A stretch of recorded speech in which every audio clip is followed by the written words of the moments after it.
Subscribe करें बिली animation YouTube channel को और पाएं ऐसी ही कमाल की चिलिंग स्टोरीज। बेल आइकॉन दबाना ना भूलें और वीडियोस पसंद आए तो उसे लाइक करें। संजीव ग्वालियर की एक मार्केटिंग कंपनी में मैनेजर की नौकरी करता था। एक बार काम करते करते उसे काफी देर हो गई। काम खत्म करके घर जाने के वास्ते वो ऑटो का इंतजार करने लगा। रात काफी हो चुकी थी। लगभग हर जगह लोग घरों की बत्तियां बुझाकर सो गए थे। संजीव ने सोचा कि ऑफिस के बिल्डिंग के सामने अकेले खड़े रहने से अच्छा होगा कि वो पैदल ऑटो स्टैंड तक चला जाए। वो पैदल ऑटो स्टैंड की तरफ चलने लगा। अंधेरी रात थी। दूर दूर तक सड़क पे कोई दिखाई नहीं दे रहा था। वो सड़क पूरी तरह से सुनसान थी। अभी संजीव कुछ दूर ही चला होगा कि उसे महसूस हुआ कि उसके कदमों के साथ साथ किसी दूसरे के कदमों की आवाज आ रही थी। उसने इधर उधर नजर दौड़ाई तो वहां पर कोई भी नहीं था। उसे लगा कि शायद उसे वहम हुआ है और वो आगे बढ़ गया, पर फिर से उसे वही दूसरा कदम सुनाई दिया। संजीव रुककर ध्यान से सुना तो सड़क के किनारे झाड़ियों के हिलने की आवाज आई। संजीव डर के मानो जम सा गया। अभी वो कुछ समझ पाता कि तभी उसे झाड़ियों में से दो चमकती हुई आंखें दिखाई दी जो उसी की तरफ देख रही थी। संजीव पूरी तरह से डर चुका था। उसे कुछ समझ नहीं आ रहा था कि वो क्या करे। वो चमकती आंखें धीरे धीरे संजीव की तरफ बढ़ ही रही थीं कि अचानक एक ऑटो संजीव के सामने आकर रुका। अरे भैया, कहाँ जाओगे? भैया, मोती झील चलोगे क्या? अरे बैठ जाओ भैया, हम भी वहीं जा रहे हैं। संजीव ऑटो में बैठकर अपने घर की तरफ निकल पड़ा। रास्ते में ऑटो वाले ने बात बात में कहा, अरे भैया, इतनी रात में आप अकेले यहाँ क्या कर रहे हैं? ये एरिया ठीक नहीं है। सुनने में आया है कि यहाँ एक भूत रहता है जिसका एक हाथ कटा हुआ है और आने जाने वाले लोगों को वो छोड़ता नहीं है। संजीव ऑटो वाले की बात सुन रहा था और हंसते हुए कहा, अरे भैया, आप भी क्या मजाक कर रहे हो? ये भूत वूत कुछ नहीं होता, सब मनगढ़ंत कहानियां हैं और क्या। भाई साहब, आप ठहरे पढ़े लिखे लोग, नहीं समझोगे। शुक्र मनाओ कि मैं आ गया, वरना एक बार तुम्हारा उससे पाला पड़ा ना तो फिर बात करने लायक नहीं रहोगे। भैया, तुम रास्ते पे ध्यान दो, ऑटो चलाओ, मुंह नहीं। तब से बकवास किए जा रहे हो। संजीव दिन भर के थके होने के नाते थोड़ा चिढ़ा हुआ था। ऑटो वाला उस सुनसान रास्ते पर ऑटो चलाता रहा, लेकिन कुछ देर बाद अचानक ऑटो रुक गई। संजीव ने कहा, भैया, ये ऑटो क्यों रोक दी? ऑटो वाले ने कुछ नहीं कहा।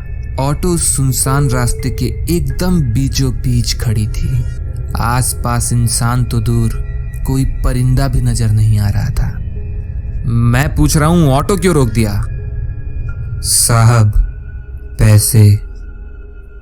अरे यार, तो ये पहुंचाने के बाद मांगना था ना। ऐसे बीच रास्ते में ऑटो खड़ा करके कौन पैसे मांगता है? संजीव ने पैसे बढ़ाते हुए ऑटो वाले से कहा। जैसे ही ऑटो वाले ने पैसे लेने के लिए हाथ बढ़ाया, उसका ओढ़ा हुआ शॉल नीचे गिर गया।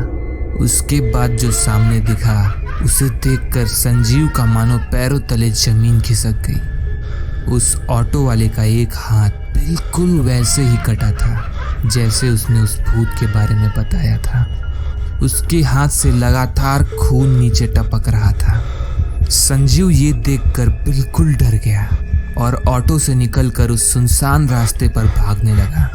भागते भागते थोड़ी दूर पर उसे एक छोटा सा चाय का दुकान दिखा। दौड़ता हुआ वो काफी दूर आ चुका था और थक भी गया था। संजीव हांफते हुए दुकान के बेंच पे बैठा। अरे भाई साहब, क्या हो गया? आप तो ऐसे डर रहे हो जैसे कि आपने कोई भूत देख लिया हो। वो ऑटो वाला। अरे कौन ऑटो वाला? वो ऑटो वाले ने कहा कि यहाँ एक भूत है जिसका हाथ कटा है। मैंने देखा तो उसका हाथ कटा था। क्या भाई साहब, आप भी मस्खरों के इलाके में किसी के मस्खरी के शिकार हो गए? ये भूत वूत जैसा कुछ नहीं होता है, सब मन की फितूर है। संजीव उस चाय वाले की बात सुनकर रिलैक्स हुआ और बेंच पे बैठकर थोड़ा सुस्ताने लगा। तभी उस चाय वाले ने कहा, वैसे भाई साहब, उस ऑटो वाले ने जो हाथ आपको दिखाया था, जी,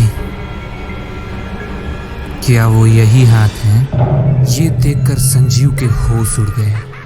संजीव वहां से उठ के भागने लगा। जब पीछे मुड़ के देखा तो चाय वाले के साथ साथ वहां ऑटो वाला भी खड़ा था और दोनों जोर जोर से हंस रहे थे।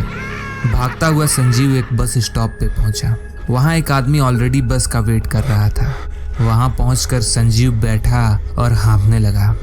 संजीव को परेशान देख वो आदमी संजीव के पास आया। भाई साहब, आप इतने परेशान क्यों लग रहे हैं? सब खैरियत तो है? भाई साहब, आज मेरे साथ पता नहीं क्या हो रहा है। मुझे एक ऑटो वाला मिला जिसका एक हाथ कटा हुआ था और उस चाय वाले का भी।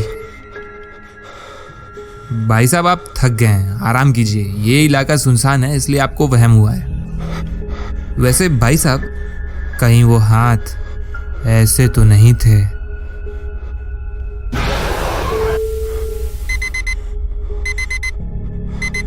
अलार्म की आवाज सुन संजीव की नींद खुली। उठकर उसने देखा तो वो अपने कमरे में आराम से सो रहा था। अपनी माँ को आता देख उसने अपनी माँ से कहा, मैंने बहुत बुरा सपना देखा। अरे बेटा, बुरा सपना कभी सच नहीं होता। और वैसे भी शहर में कोई कटे हुए हाथ वाला भूत होता तो अब तक सबको पता चल ही गया होता। ये सब छोड़ो, मैं तुम्हारे लिए चाय बना लाती हूँ। ये कहकर वो वहां से जाने लगी। 1 मिनट, मैंने तो आपको नहीं बताया कि सपने में मैंने क्या देखा, तो आप कैसे जान गई कि मैंने कटे हुए हाथ वाले लोगों को देखा? क्योंकि मुझे पता है कि उनके हाथ बिल्कुल ऐसे थे।